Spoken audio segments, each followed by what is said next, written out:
saludaros a todos porque ya son muchos años que trabajo aquí con vosotros y nos vemos una vez por año en esta fecha y hay algunos que saludo, otros que no saludo. Bueno, que se den todos por saludados con un abrazo mío.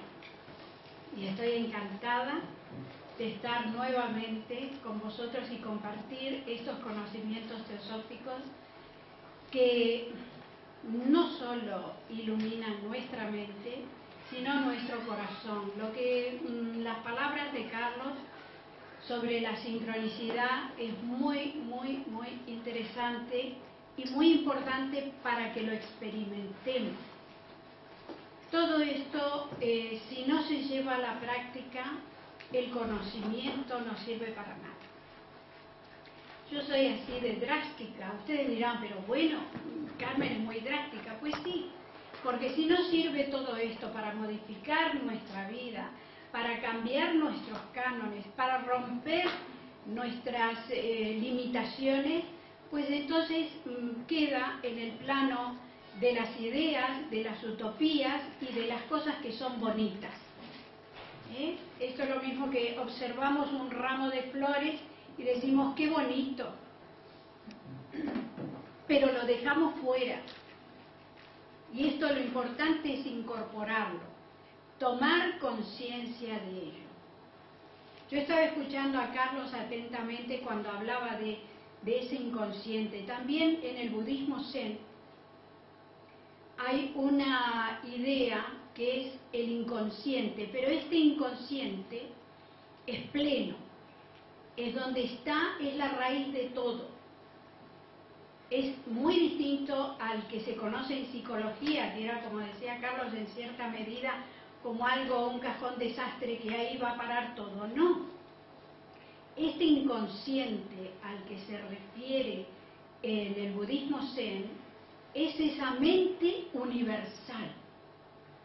Es la mente universal, la productora justamente de todas las formas a partir de ese nivel tan elevado que nosotros conocemos como el famoso Sat, Chit y Ananda. Es el Chit, la mente universal, la productora de las formas. Entonces, el que tenga acceso a este nivel ya tiene el conocimiento pleno. Ya no necesita conocer por estudios o por profundizaciones, conoce, sabe.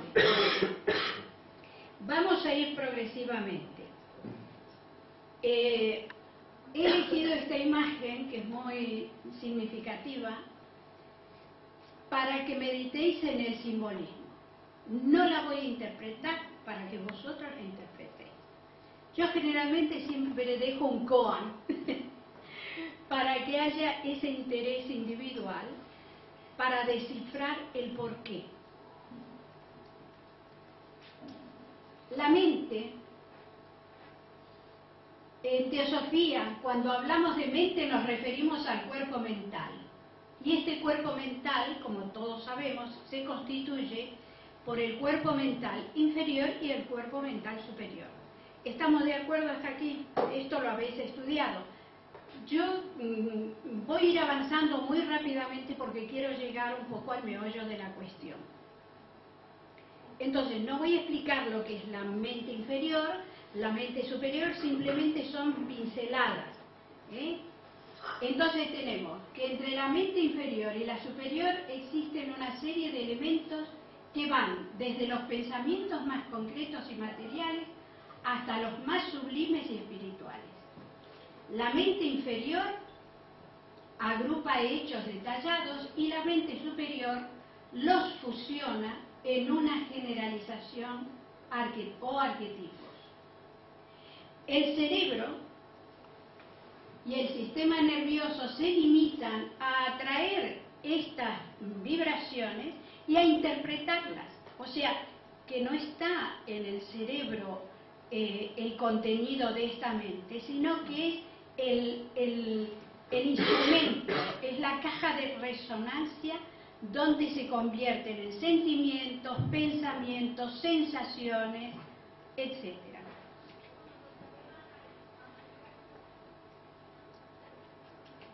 Mente integrada. ¿Qué es una mente integrada? Por integrada queremos decir que la mente inferior, aquella que separa, divide, clasifica, ya ha hecho su trabajo y se ha pulido para dejar que refleje en ella la mente superior y la mente universal. El que quiera conocer la realidad que sostiene este universo fenomenal tiene primero que purificar la mente y luego trascenderla. ¿Cómo funciona? El cuerpo causal o mente superior se alimenta en parte de los impulsos que recibe de los planos físico, emocional y mental inferior, y en parte por las energías espirituales que actúan sobre él desde los planos búdico, intuicional y átmico o volitivo. Cuando los poderes de voluntad e intuición empiezan a funcionar activamente, el cuerpo causal, que es el mental superior, se desarrolla en paralelo. O sea que estamos viviendo nuestras experiencias entre los planos arquetípicos y los planos más densos o materiales. Ahí en este juego que se produce, tomamos elementos de los planos superiores, pero también las experiencias que nos vienen de la vida material y la vida física.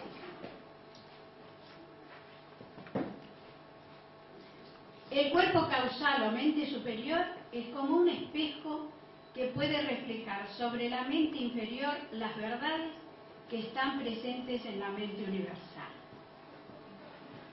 ¿Esto ustedes se lo creen? ¿Es posible esto? ¿Es posible que nosotros reflejemos, podamos permitir a nuestra mente que se refleje esta mente universal? ¿Qué opináis vosotros? Sí, en el curso evolutivo. ¿Habéis tenido alguna experiencia respecto a esto? Los meditadores avanzados lo dicen. Que los meditadores avanzados como Taini. Pero yo no hablo de Taini. Lo que yo estoy queriendo hacer es que todo esto lo remitamos al... Simplemente estos son palabras, letras, frases, pero yo quiero que haya una repercusión interna. A ver, ¿qué vamos sintiendo nosotros de esto? ¿Qué hemos experimentado en algún momento? Con la práctica de la meditación y purificación, se entra en contacto con la mente universal. Aparecen en la mente del estudiante conocimientos referentes a las realidades internas de la vida, que solo experimentándolas pueden apreciarse. Tiene la facultad de tener acceso a una fuente de conocimientos inagotables y verdaderos,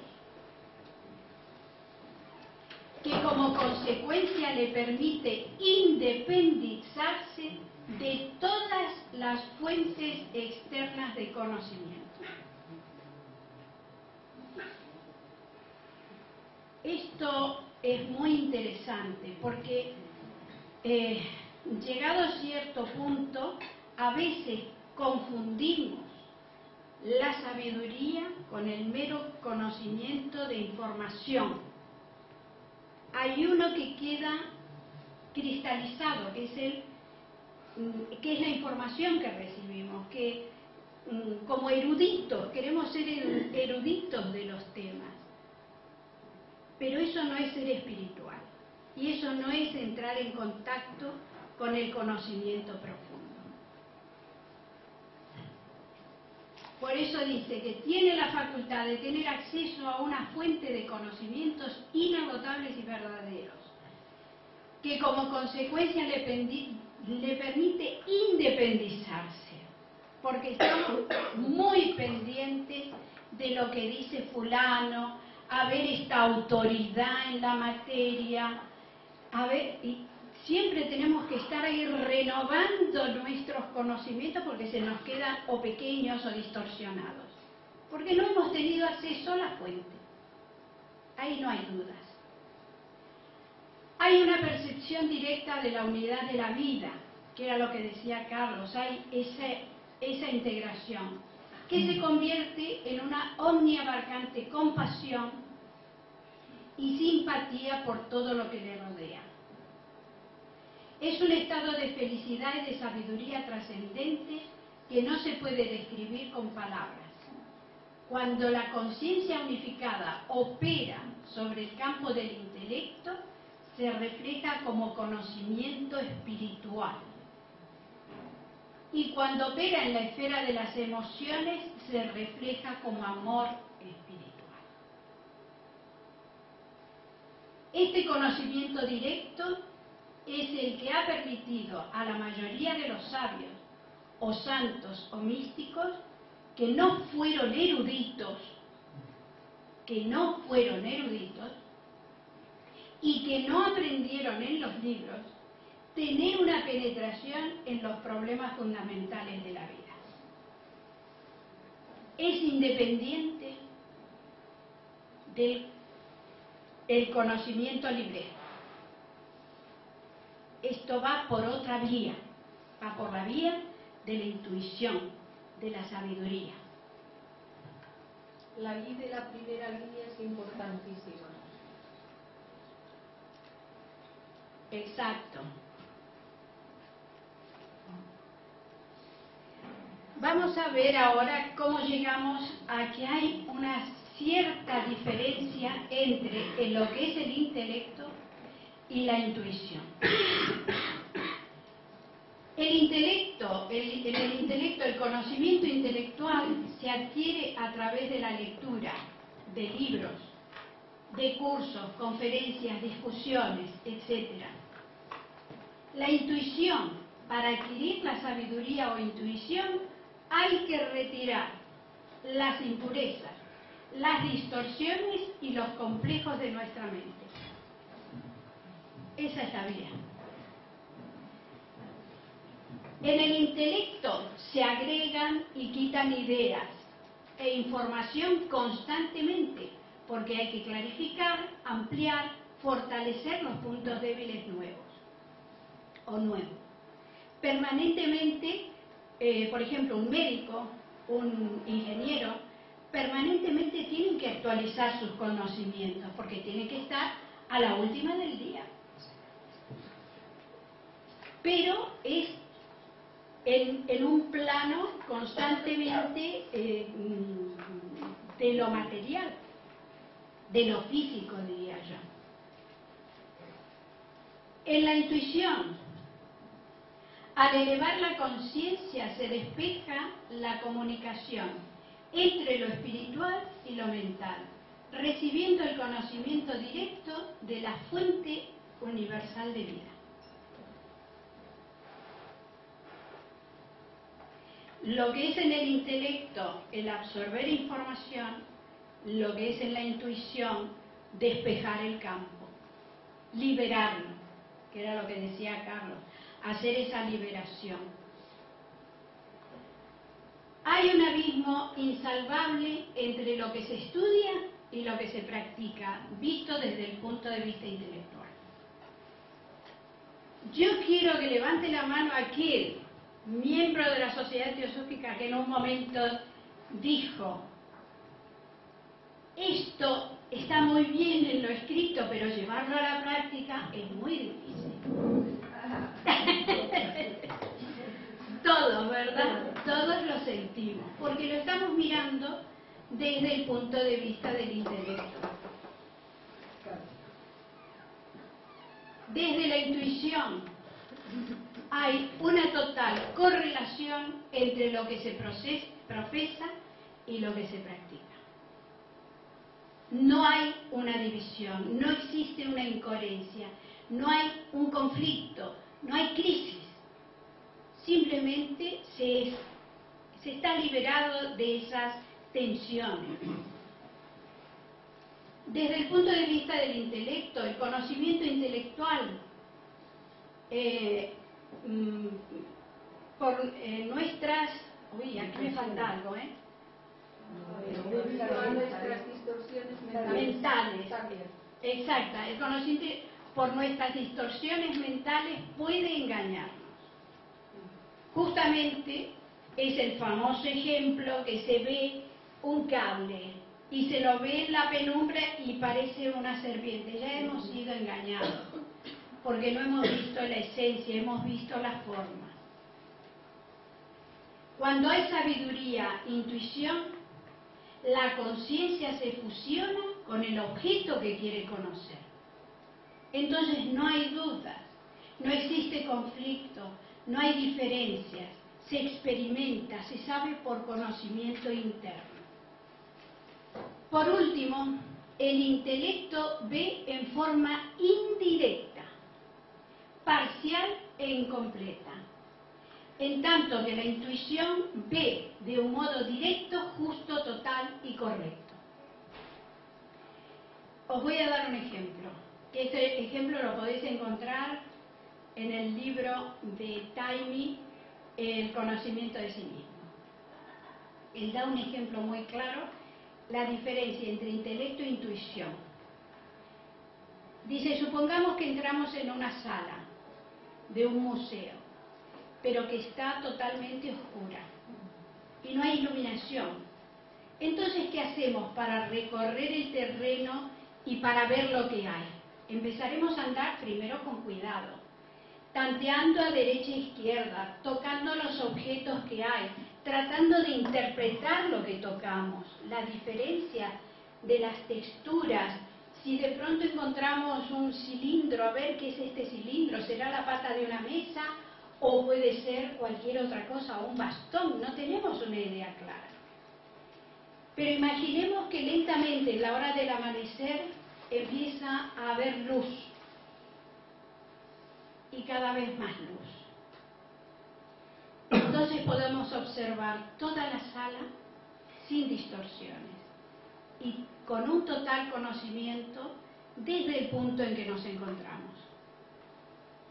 No hace falta desplazarnos hasta el fondo de la sala para ver que en la vitrina del fondo hay una obra de arte de un jarrón chino antiguo. Ya lo vemos. No es necesario que nos acerquemos a él, que toquemos la vitrina, que abramos la vitrina. Quizás rompamos el jarrón. Entonces la intuición es la que ve con claridad absoluta y con una percepción desde el sitio que está, sin necesidad incluso de desplazarse.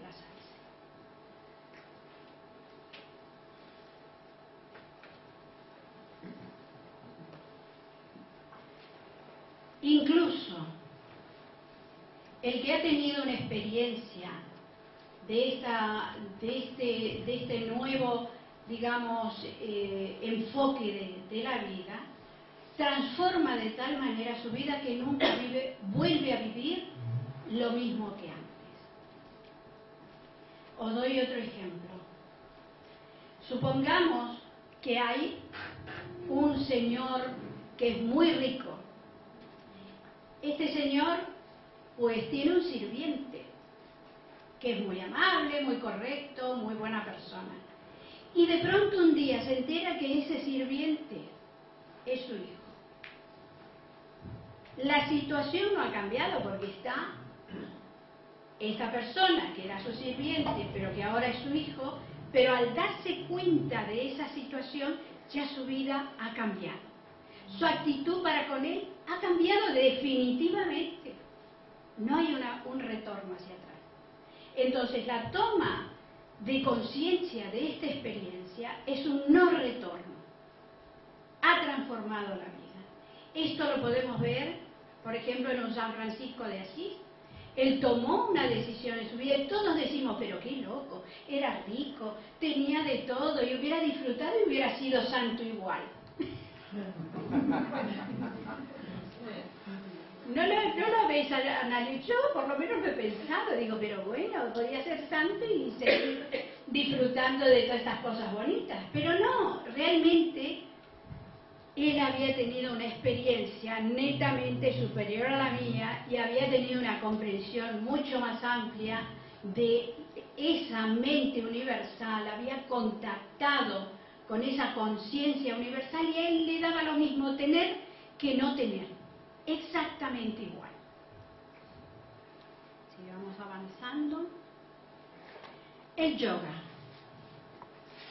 El yoga es un camino hacia la integración de la mente. Chitta, Vritti, Nirodha. Eliminar las modificaciones de la mente. ¿Quién no conoce este sutra? Que levante la mano el que no lo conoce. Pues es muy importante que lo estudies. El Chitta, Vritti, Nirodha justamente es lo que estamos hablando ahora. El de eliminar las partes divididas, unificarlas. Entonces dice así: el propósito de la yoga es retraer la conciencia de afuera hacia adentro, donde está el centro de nuestro ser. Vivimos mucho para afuera, hay que empezar a vivir un poco para adentro. Estos viajes hacia nuestra conciencia interior hace que tomemos contacto con los principios superiores. De Atma recibiremos la fortaleza, de Buddhi la iluminación y de Manas el conocimiento superior. Estos aspectos se han infiltrado lentamente en la personalidad, proveyéndole la guía y el impulso necesario para lograr la eliminación de las modificaciones de la mente. En estado de samadhi, este contacto se vuelve directo. Bien, hemos llegado aquí. Os voy a presentar mis místicos preferidos. Os los recomiendo, porque después de estudiar un poco sus vidas, vamos a ver que todos, más o menos, cada uno dentro de su cultura, tuvo una experiencia de la unificación con la unidad de la vida. Y cada uno la manifestó de diferentes maneras.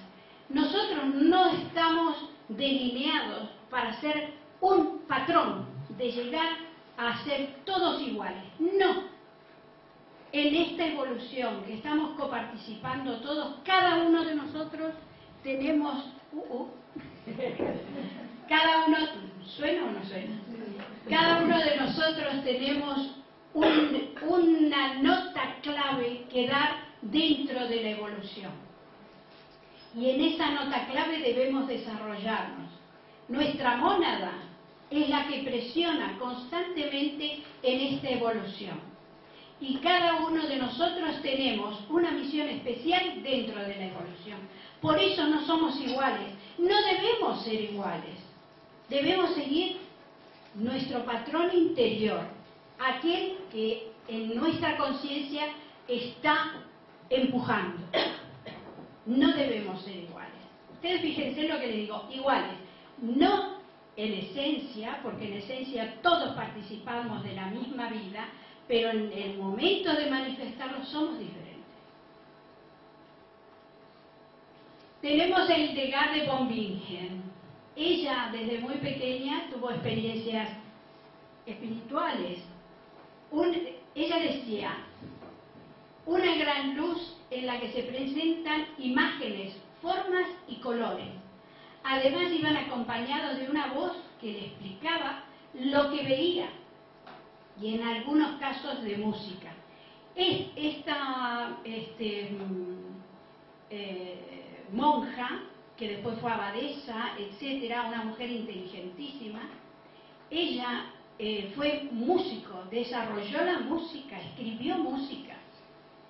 Fue una experta en herboristería y en medicina, además de haber escrito sobre todas sus experiencias espirituales, que si ustedes ven las imágenes que ella pintó, porque ella pintaba, ustedes fíjense cómo el hecho de conectar con esta fuente única es solamente como una antena que atrae y se manifiesta aquí en la materia. Dice, por medio de esta visión que tocó mi corazón y mi alma, como una llama quemante, acuérdense de esa frase, me fueron mostradas cosas profundísimas. Sin embargo, no recibí las enseñanzas en alemán, en el cual nunca he tenido instrucción. Ella era alemana. Y en aquella época las mujeres no tenían mucha instrucción. Y no fue dado en alemán. ¿En qué idioma fue dado? ¿Vale? Tenemos a nuestra Santa Teresa, de la cual ustedes conocen muchísimo, como yo, bueno, todos, nuestra cultura. Ella había sido tocada en su corazón por una llama muy potente y muy poderosa que le hacía tener imágenes en las que veía a Jesucristo, a Dios, etcétera, etcétera. Y ella escribió mucho, y era una mujer muy inteligente y muy capaz, y que desarrolló esa conexión con ese aspecto de la mente universal.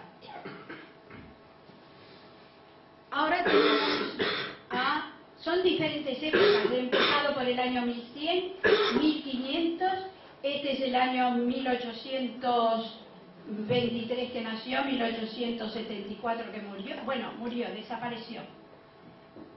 Este es un caso muy peculiar y muy interesante. Aquí Carlos me lo ha descubierto y lo he adoptado. Dice, el cuerpo humano impuro, susceptible a la enfermedad y a la muerte, puede, por la gracia de Dios, ser transformado en puro y perfecto. Luego, y por último, en un invisible para fundirse con él. Desde la edad de los 12 años tuvo una gran experiencia en que su cuerpo se transformó en un cuerpo dorado. A partir de ese momento, él se autodenominaba la conciencia universal. Él ya estaba integrado en esta conciencia universal. En su doctrina fue muy especial porque no tenía imágenes, etcétera, y lo único que tenía era una pequeña vela encendida y un espejo, nada más. Desde muy pequeño tuvo unas dotes impresionantes en estas comunicaciones. La gente no lo entendió de su época y finalmente él dijo, nosotros hemos abierto el gran tesoro. Nadie deseaba poseerlo, lo volvemos a cerrar. Qué triste, a mí me sonó fatal, Me dio como un golpe en mi conciencia. Mis amados, tengo que estar fuera de su vista por algún tiempo, no se preocupen. Mantengan la luz de la lámpara del templo ardiendo para siempre. Imaginen que Dios está ahí y adoren la luz. Ustedes serán ampliamente recompensados por ello. Yo estoy en este cuerpo ahora, pero un poco más adelante ya entraré en fusión con el todo. Se cerró las puertas, por eso he puesto las puertas de su Arram. Él se encerró detrás de esas puertas y estuvo 3 días. Y la gente decía, ¿se habrá muerto? Vino la autoridad del pueblo, que era el alcalde, para abrir, por forzar la puerta, y cuando abrieron no había nadie. Dejo a vosotros que penséis las conclusiones. Él dejó un mantra muy famoso que dice Arut Perum Joti, Arut Perum Joti, Tani Perum Karonar, Arut Perum Joti. ¿Qué quiere decir? Eterna gracia luz, suprema compasión eterna, gracia luz.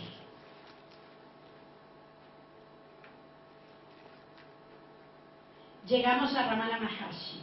Creo que también es popularmente conocido. Él también tuvo una experiencia al borde de la muerte a los 14 años y dijo: mi cuerpo está muerto, pero yo aún vivo. ¿A qué se refería ese yo? Era ese ser integrado en la totalidad, en la unidad de vida. Y así siguió toda su vida. Y él en los últimos momentos dice: se desaniman porque dicen que me voy. Pero ¿a dónde podría ir y cómo? No era él físicamente, sino a dónde se podía ir en su conciencia unificada. Iba a estar en todas partes, como lo describió perfectamente Carlos. Él fue el que descubrió, digamos, el que hizo el Atma Vichara, la autoindagación del alma. Por último, llego a nuestro preferido de todos y súper conocido, Krishnamurti. Y este sí que él tuvo una experiencia que resume un poco todas las experiencias de los anteriores que yo les mencioné.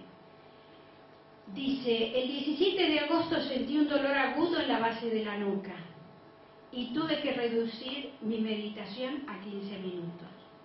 El dolor, en vez de mejorar como había esperado, empeoró.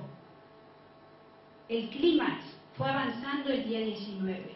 Yo no podía pensar, no era capaz de hacer nada y mis amigos me obligaron a permanecer en cama. Luego quedé casi inconsciente, aunque me daba cuenta muy bien de lo que sucedía a mi alrededor. Volví en mí diariamente cerca del mediodía. Ese primer día, mientras estaba en tal estado y más consciente de las cosas que me rodeaban, tuve la primera y más extraordinaria experiencia. Había un hombre reparando la carretera. Ese hombre era yo mismo. Yo era el pico que él sostenía, la piedra misma que él estaba rompiendo era parte de mí. Y el árbol junto al hombre era yo. Casi podía sentir y pensar como el hombre que reparaba la carretera. Podía sentir el viento pasando a través del árbol y la pequeña hormiga sobre la hojita de pasto, los pájaros, el polvo y el mismo ruido era parte de mí. Justo en ese momento pasaba un auto a cierta distancia. Yo era el conductor, la máquina y las llantas. Conforme el auto se alejaba, yo también me alejaba de mí mismo. Yo estaba en todas las cosas, o más bien, todas las cosas estaban en mí. Las inanimadas, como las animadas, las montañas, el gusano y toda cosa viviente. Esta es una experiencia que resume en cierta medida lo que es la mente integrada. Porque ha eliminado las modificaciones que la perturbaban y lo que ha hecho era conectar con la fuente de vida. Por eso su conciencia estaba en cada piedra, en cada sitio, hasta en el aire que rodeaba a todo ello.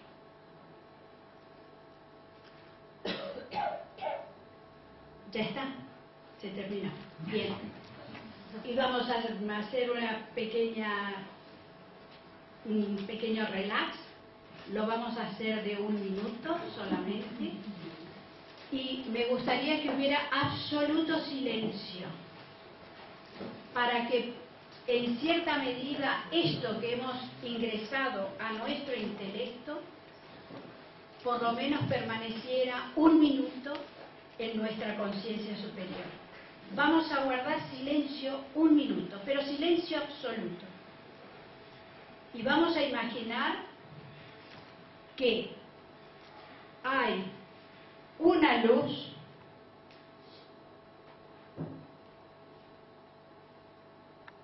que baja de lo superior y nos inunda. Una luz profundamente brillante y profundamente clara y diáfana. Y estamos todos vibrando en el mismo estado de conciencia. Un minuto.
Gracias.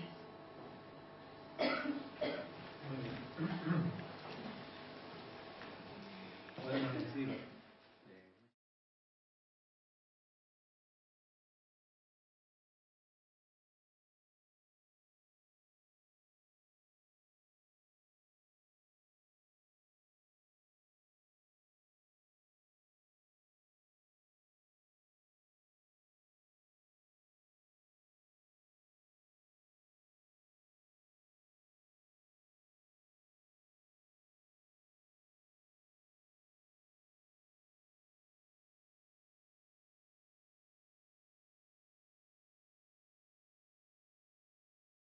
Pero este inconsciente es pleno, es donde está, es la raíz de todo. Es muy distinto al que se conoce en psicología, que era, como decía Carlos, en cierta medida como algo, un cajón desastre que ahí va a parar todo. No. Este inconsciente al que se refiere en el budismo zen es esa mente universal. Es la mente universal, la productora justamente de todas las formas a partir de ese nivel tan elevado que nosotros conocemos como el famoso Sat, Chit y Ananda. Es el Chit, la mente universal, la productora de las formas. Entonces, el que tenga acceso a este nivel ya tiene.